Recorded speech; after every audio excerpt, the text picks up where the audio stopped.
नमस्कार दोस्तों, मैं हूं सीमा सिलावट और आप सभी का मोस्ट वेलकम है मेरी आज की इस वीडियो में। दोस्तों, अभी हम सारी जो जानकारी है वो ले रहे हैं राजयोग के बारे में। राजयोग के बारे में मैंने सारी अभी वीडियो बनाई है, पिछली 2-3 जो बनाई हैं वो, और आज की ये जो वीडियो है वो भी एक राजयोग के बारे में ही है। गज केसरी राजयोग के बारे में ये आज की ये वीडियो है। देखिए, कोई भी राजयोग हो गया, चाहे वो पंच महापुरुष राजयोग है या गज केसरी राजयोग है, कोई भी जो राजयोग है उसकी जो सिंपल डेफिनेशन है कि भाई आपको अगर राजयोग बन रहा है तो राजयोग होता क्या है। क्योंकि जिसकी जातक की कुंडली में अगर ये राजयोग बनता है तो उसको समझ में नहीं आता है कि ये राजयोग होता क्या है। तो राजयोग की सिंपल सी डेफिनेशन होती है कि जिसकी भी कुंडली में राजयोग बनता है तो उसको राजा के समान समाज में मान सम्मान प्रतिष्ठा वैभव सब कुछ मिलता है। राजा को जो सुख सुविधा उपलब्ध होती थी वो सारी उस जातक को मिलेगी जिसकी कुंडली में राजयोग बन रहा है। तो ये राजयोग की सिंपल सी डेफिनेशन है। फिर बात करते हैं हम गज केसरी योग की। ये जो गज केसरी राजयोग है, इसकी जो शब्द है गज केसरी योग, उससे ही आप पता लगा सकते हैं कि ये जो राजयोग है वो कितना पावरफुल है। देखिए, गज का मतलब होता है हाथी और केसरी का मतलब होता है सिंह, मतलब शेर। तो गज मतलब हाथी, तो इस राजयोग में हाथी के समान ताकत होती है, इतना बलशाली ये राजयोग होता है। केसरी सिंह, क्योंकि जो शेर होता है वो जंगल का राजा होता है, उसका उतना ही रुतबा होता है। ताकतवर तो शेर होता ही है, लेकिन जो एक जंगल में सिंह को जो एक मान सम्मान मिलता है, एक जो रुतबा मिलता है, वो ही रुतबा उस जातक को मिलता है जिसकी कुंडली में ये गज केसरी राजयोग बनता है। तो इस जो सिंपल सी डेफिनेशन है उससे भी आप पता लगा सकते हैं कि ये जो गज केसरी राजयोग है वो कितना बलशाली होता है। तो चलिए आगे बढ़ते हैं मेरी इस वीडियो में, और फॉर्मेट के थ्रू मैं आपको बताऊंगी कि ये जो गज केसरी राजयोग है वो किन ग्रहों की युति से बनता है, किस घर में वो कैसे लाभ देता है, और अगर गज केसरी राजयोग बन रहा है आपकी कुंडली में और अगर वो वर्क नहीं कर रहा है, वो राजयोग एक्टिवेट नहीं हो रहा है, तो इसके पीछे भी क्या कारण हो सकते हैं, और अगर कोई समस्या है तो उसके पीछे हमें क्या उपाय करने चाहिए जिससे कि हमारी कुंडली में ये जो राजयोग है वो हमें 100% रिजल्ट दे। देखिए, फॉर एग्जाम्पल मेरे पास लगन कुंडली है 5 नंबर की, मतलब कि सिंह लगन की कुंडली है, राशि स्वामी है सूर्यदेव। तो सिंह लगन की कुंडली है, फर्स्ट हाउस सेकंड हाउस ये सारे हाउसेस हैं। हाउस कभी भी चेंज नहीं होते हैं, आपकी अच्छे से आप समझ पाए इसलिए मैं आपको फर्स्ट सेकंड हाउस सारे इसमें घर में लिख लिया है। लेकिन फर्स्ट हाउस में जो राशि है वो 5 नंबर की है, सिंह राशि, और ये सारे हाउसेस हैं। और फिर मैं आपको एक बात बता देना चाहती हूँ इसमें कि गज केसरी जो राजयोग है वो बनता है चंद्र प्लस बृहस्पति देव की युति से। तो चंद्रदेव और बृहस्पति देव की जहाँ युति होती है वहाँ पर ये गज केसरी राजयोग बनता है। दृष्टि से भी ये जो गज केसरी राजयोग है वो बनता है, लेकिन उसकी पावर उसमें इतनी अच्छी नहीं होती है जितनी की युति से होती है। युति का मतलब दो ग्रह जब साथ में बैठ जाते हैं तो उसको युति कहा जाता है। तो जो चंद्रदेव और बृहस्पति देव, चंद्र और गुरु जब साथ में बैठ जाते हैं तब ये गज केसरी राजयोग बनता है। देखिए, उस इस कुंडली में यहाँ पर फर्स्ट हाउस में यहाँ पर मान लीजिए चंद्र है और यहाँ पे बृहस्पति देव है गुरु। तो यहाँ पर चंद्र और बृहस्पति देव दोनों हैं, तो यहाँ पर ये राजयोग बनेगा या नहीं बनेगा, क्योंकि चंद्रदेव यहाँ पर देखिए 12th हाउस के मालिक हैं। तो चंद्रदेव यहाँ पर फर्स्ट नियम से क्या हो गए हैं, मारक। और यहाँ पर बृहस्पति देव हैं त्रिकोण के और त्रिक के मालिक। तो जब एक राशि त्रिक में हो और एक राशि त्रिकोण में हो तब वह पहले नियम से, यहाँ पर योग कारक और मारक की मैं बात कर रही हूँ, क्योंकि जब गज केसरी योग बनता है तो इसमें चंद्रदेव और बृहस्पति देव की युति से बनता है ये। तो वो दोनों का योग कारक होना बहुत ज़्यादा ज़रूरी है। अगर वो इन दोनों में से एक भी ग्रह, चाहे वो चंद्रदेव है या बृहस्पति देव है, दोनों में से एक भी ग्रह अगर मारक हुआ तो भी यह राजयोग नहीं बनेगा, और अगर दोनों मारक हुए तो भी राजयोग नहीं बनेगा। इसलिए दोनों ही ग्रहों का योग कारक होना इसमें बहुत ज़्यादा ज़रूरी है। तो यहाँ पर त्रिक और त्रिकोण है, तो यहाँ पर योग कारक हुए हैं बृहस्पति देव। तो बृहस्पति देव तो यहाँ पर योग कारक हैं, लेकिन चंद्रदेव यहाँ पर मारक हैं क्योंकि 12th हाउस के ये मालिक हैं।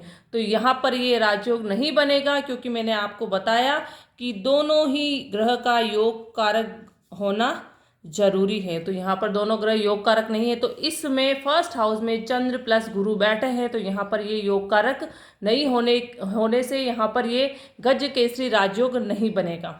फिर बात करते हैं हम सेकंड हाउस की। सेकंड हाउस में अगर चंद्रदेव और बृहस्पति देव बैठे हैं, तो यहाँ पर देखिए चंद्रदेव और बृहस्पति देव बैठे हैं, तो यहाँ पर भी ये नहीं बनेगा। क्यों नहीं बनेगा?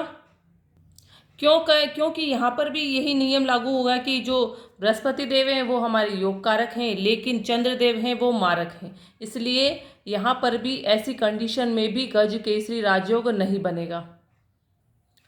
और अगर हमारे पास कर्क लग्न की कुंडली है तो यहाँ पर चंद्रदेव योग कारक होंगे, क्योंकि अगर हमारे पास सिंह लग्न की कुंडली है तो उसमें कहीं भी अगर आपके पास सिंह लग्न की कुंडली है तो आपकी कुंडली में ये जो गज केसरी राजयोग नहीं बनेगा, क्योंकि यहाँ पे 4th नंबर आएगा। तो जो चंद्रदेव हैं वो हर स्थिति में मारक ही होंगे, तो गज केसरी और राजयोग नहीं बनेगा। कर्क लग्न की कुंडली है तो यहाँ पर चंद्र और गुरु की युति है, तो योग कारक होंगे, क्योंकि गुरु यहाँ पर 4 नंबर की राशि के साथ कर्क राशि के साथ उच्च का हो गया है, तो गुरु की जो पावर है वो बहुत ज़्यादा बढ़ गई है। और चंद्रदेव भी यहाँ पर लग्नेश है, खुद के घर में बैठे हैं, तो इनकी स्थिति बहुत मजबूत हो गई है। तो यहाँ पर गज केसरी योग 100% रिजल्ट देगा, बहुत ही पावरफुल रिजल्ट देगा। यहाँ पर सेकंड हाउस में चंद्र और गुरु की युति है, तो यहाँ पर देखिए चंद्रदेव योग कारक हैं और बृहस्पति देव वो भी यहाँ पर योग कारक हैं, तो यहाँ पर भी जो राजयोग है गज केसरी राजयोग वो जरूर बनेगा। फिर थर्ड हाउस में अगर चंद्र और गुरु की युति है तो यहाँ पर देखिए चंद्रदेव तो योग कारक हैं और यहाँ पर भी बृहस्पति देव, क्योंकि बृहस्पति देव यहाँ पर त्रिकोण और त्रिक के मालिक हैं, तो फर्स्ट कंडीशन से वो योग कारक हो गए। तो चंद्र और गुरु की युति से योग कारक हो गए हैं, तो इसमें भी तीसरे घर में भी अगर चंद्र गुरु की युति है तो यहाँ पर भी गज केसरी राजयोग जरूर बनेगा।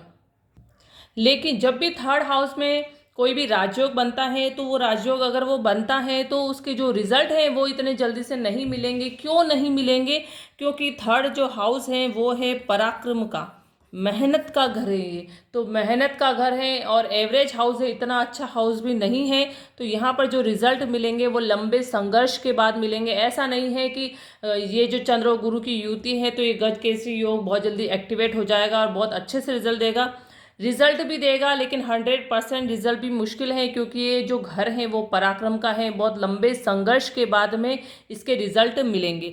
लेकिन ये जो गज केसरी राजयोग है वो बनेगा जरूर। फिर देखिए कि यहाँ पर 7 नंबर है चौथे घर में, और यहाँ पर जब चंद्र और गुरु की युति होगी तब भी गुरु योग कारक है और यहाँ पर चंद्रदेव भी योग कारक है, तो यहाँ पर भी यह गज केसरी योग बनेगा। ये सुख सुविधा घर है, मकान का, वाहन का, प्रॉपर्टी का, माता का घर है, तो इन सभी से जो रिलेटेड जो भी लाभ है वो उस जातक को जरूर मिलेंगे। और ये जो गज केसरी राजयोग है वो कब एक्टिवेट होगा और उसके रिजल्ट हैं वो सबसे अच्छे कब मिलेंगे? जब इसकी जो दशा अंतरदशा चलेगी, मान लीजिए चंद्रदेव की चाहे दशा चल रही है और अंतरदशा बृहस्पति देव की है, या फिर चंद्रदेव की अंतरदशा है और बृहस्पति देव की दशा है, तो इनका जो ये राजयोग है जो गज केसरी राजयोग वो एक्टिवेट होगा। और अगर चंद्र और बृहस्पति दोनों की दशा अंतरदशा चल रही है तब ये बहुत ही अच्छे 100% रिजल्ट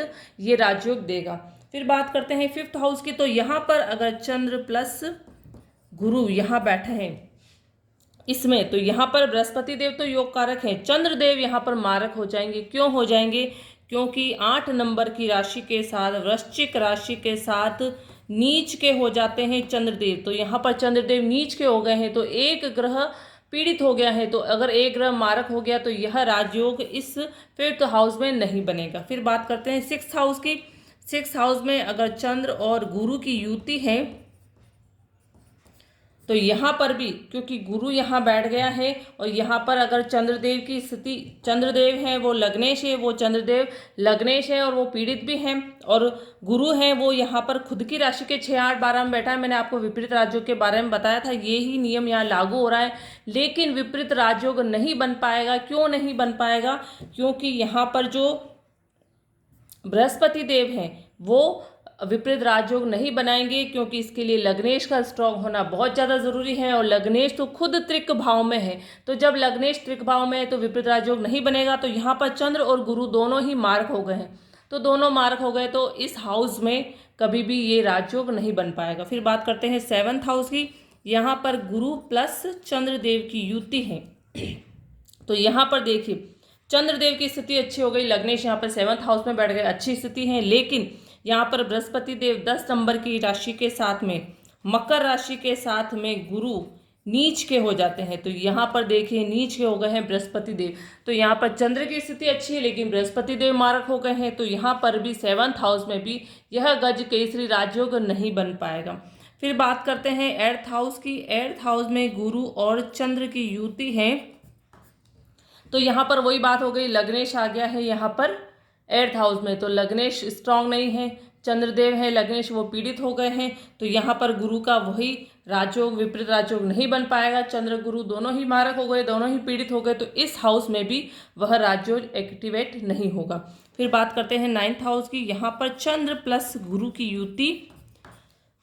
तो यहाँ पर देखिए लग्नेश यहाँ पे 9th हाउस में है, अच्छी स्थिति है चंद्रदेव की, और बृहस्पति देव भी खुद के ही घर में बैठे हैं। तो ये बहुत अच्छी पावरफुल स्थिति है। तो यहाँ पर भी यह राजयोग एक्टिवेट होगा।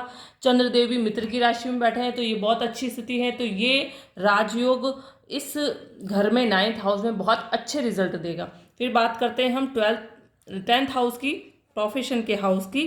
तो यहाँ पर गुरु प्लस चंद्रदेव की जब युति है तो लग्नेश चंद्रदेव यहाँ बैठे हैं, अच्छी स्थिति है।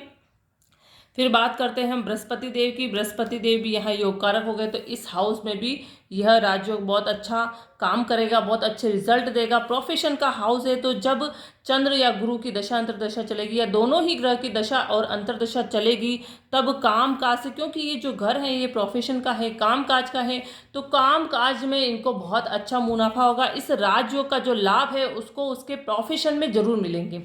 फिर बात करते हैं हम लाभ भाव की। यहाँ पर गुरु और चंद्र की युति है। तो यहाँ पर अगर गुरु और चंद्र की युति है तो यहाँ पर देखिए चंद्रदेव है वो उच्च के हो जाते हैं वृषभ राशि के साथ में चंद्रदेव उच्च के हो गए हैं, और गुरु भी हैं वो भी योग कारक है। तो यहाँ पर भी ये राजयोग बहुत अच्छा वर्क करेगा, बहुत अच्छे रिजल्ट देगा। फिर बात करते हैं हम 12th हाउस की। 12th हाउस में चंद्र और गुरु की युति होगी, तो चंद्र यहाँ पर मारक हो जाए, क्योंकि लग्नेश है और वो त्रिक भाव में है, तो चंद्र पीड़ित हो गया है। और गुरु है उसका भी विपरीत राजयोग नहीं बन पाएगा, क्योंकि लग्नेश का स्ट्रांग होना बहुत ज़्यादा ज़रूरी है।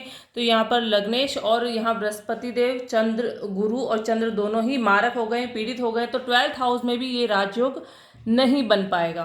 तो ये जो राजयोग है वो चंद्र और बृहस्पति देव की युति से बनता है, और युति के साथ साथ में दृष्टि से भी ये राजयोग बनता है। लेकिन दृष्टि से जो इसका जो इफेक्ट है, इसका जो रिजल्ट है वो इतना अच्छा नहीं मिलता, जैसे युति से उससे 100% रिजल्ट मिलेगा। तो ये जो दृष्टि है, दृष्टि से 70% ही रिजल्ट मिलेगा, इतना अच्छा रिजल्ट नहीं मिलेगा। मान लीजिए कि चंद्रदेव है वो यहाँ है और बृहस्पति देव है वो यहाँ है, तो दोनों की 7th दृष्टि है, 7वीं दृष्टि है, दोनों की एक दूसरे के ऊपर पड़ रही है। तो यहाँ पर 7th दृष्टि से दोनों के जो ये गज केसरी राजयोग है वो बनेगा, लेकिन इतना अच्छा पावरफुल नहीं बनेगा, क्योंकि दृष्टि से इतना अच्छा ये जो इफेक्ट है, इतना अच्छा जो प्रभाव है वो नहीं दे पाते हैं। और ये जो राजयोग है वो मैं आपको बता दूं कि केंद्र के जो पहला, चौथा, 7वां और 10वां घर है, ये जो हाउसेस हैं केंद्र के, उसमें केंद्र में ये जो गज केसरी राजयोग है वो उसका जो इफेक्ट है वो बहुत अच्छा होता है। प्रभाव जो है इसका जो केंद्र में है वो बहुत अच्छा रिजल्ट देते हैं। फिर यहाँ पर ये जो लाभ भाव है और यहाँ पर एक जो मेहनत वाला घर है, तीसरा घर, इसमें इतना अच्छा रिजल्ट नहीं दे पाते हैं। त्रिकोण की मैं बात करूँ तो त्रिकोण भी बहुत अच्छे हाउस है। तो त्रिकोण में भी ये जो गज केसरी योग है या चंद्र और गुरु की युति से जो राजयोग बनता है उसका बहुत अच्छा रिजल्ट मिलता है। लेकिन सबसे अच्छा रिजल्ट तो केंद्र में मिलता है। केंद्र के जो चारों घर हैं अगर उसमें ये गज केसरी योग बनता है तो उसके बहुत ही अच्छे रिजल्ट मिलते हैं। फिर अगर ये है कि यहाँ पर देखिए जैसे चंद्र पीड़ित हो गया था, यहाँ पर बृहस्पति देव पीड़ित हो गए थे, तो अगर ऐसी कोई स्थिति है कि भाई युति बन रही है लेकिन दोनों में से एक ग्रह है वो पीड़ित हो गया है, या तो वो नीच के हो गए हैं, या फिर सूर्य देव से अस्त भी हो सकते हैं, या फिर 0 डिग्री पावर भी हो सकती है। तो ये जो स्थिति है तीनों में से, तो इन तीनों स्थिति में अगर कोई भी ग्रह पीड़ित हो जाता है, उसकी पावर खत्म हो जाती है, वो बलहीन हो जाता है, तो उसके लिए भी आप उपाय कर सकते हैं, बीज मंत्र का सहारा ले सकते हैं। और अगर जो डिग्री डिफरेंस इतना अधिक नहीं है और सूर्य देव से अस्त हो रहे हैं, और अगर उस कुंडली में आप चंद्र या बृहस्पति देव का उसको रत्न दे सकते हैं, तो रत्न से भी आप उस ग्रह को एक्टिवेट कर सकते हैं, उसकी डिग्री इंक्रीज कर सकते हैं। तो इस वजह से भी आप उस जो राजयोग है उसको एक्टिवेट कर सकते हैं। या फिर आप रुद्राक्ष धारण कर सकते हैं, चंद्रदेव का 2 मुखी और बृहस्पति देव का 5 मुखी रुद्राक्ष धारण कर सकते हैं, उससे भी उनकी नेगेटिविटी कम हो जाती है अगर चंद्र और बृहस्पति दोनों में से कोई भी पीड़ित हो। तो ये हमारे पास उपाय हैं। आपकी कुंडली में अगर इन दोनों ग्रह की युति बन रही है, लेकिन अगर दोनों ग्रह में से कोई भी एक ग्रह मारक है, पीड़ित है और राजयोग एक्टिवेट नहीं हो रहा है, तो आपको निराश होने की बिल्कुल ज़रूरत नहीं है। आप सबसे पहले बीज मंत्र का सहारा लीजिए। आप प्रैक्टिकल करके देखें कि बीज मंत्र में कितनी पावर है, बीज मंत्र से ग्रह कितने जल्दी एक्टिवेट होते हैं, नकारात्मक जो रिजल्ट है नेगेटिव ग्रहों के वो भी कितने कम हो जाते हैं, वो भी बाध्य हो जाते हैं अच्छे रिजल्ट देने को। तो आप ये बीज मंत्र से उस ग्रह को बैलेंस कर सकते हैं, उस ग्रह को ठीक कर सकते हैं। और जब बीज मंत्र आप करते हैं या रत्न रुद्राक्ष धारण करते हैं, तो वो जो ग्रह बैलेंस हो जाएगा, वो ग्रह ठीक हो जाएगा। तो ये जो राजयोग है वो आपकी कुंडली में जरूर बनेगा और उसका रिजल्ट आपको मिलेगा जब उस ग्रह की दशा और अंतरदशा चलेगी। तो दोस्तों, ये आज की वीडियो कैसी लगी आपको गज केसरी राजयोग के बारे में? आप अपनी खुद की कुंडली में जो ये चंद्र और गुरु की युति बन रही है, तो आप खुद देख सकते हैं कि आपकी कुंडली में ये राजयोग बन रहा है या नहीं बन रहा है। आप मेरी वीडियो को ज़्यादा से ज़्यादा शेयर कीजिए ताकि ये जो नॉलेज है, ये जो जानकारी है वो औरों तक भी पहुंच सके। मेरी वीडियो को ज़्यादा से ज़्यादा लाइक करें, शेयर करें, और अगर अभी तक आपने मेरे चैनल को सब्सक्राइब नहीं किया है तो प्लीज़ मेरे चैनल को सब्सक्राइब जरूर करें। Thank you.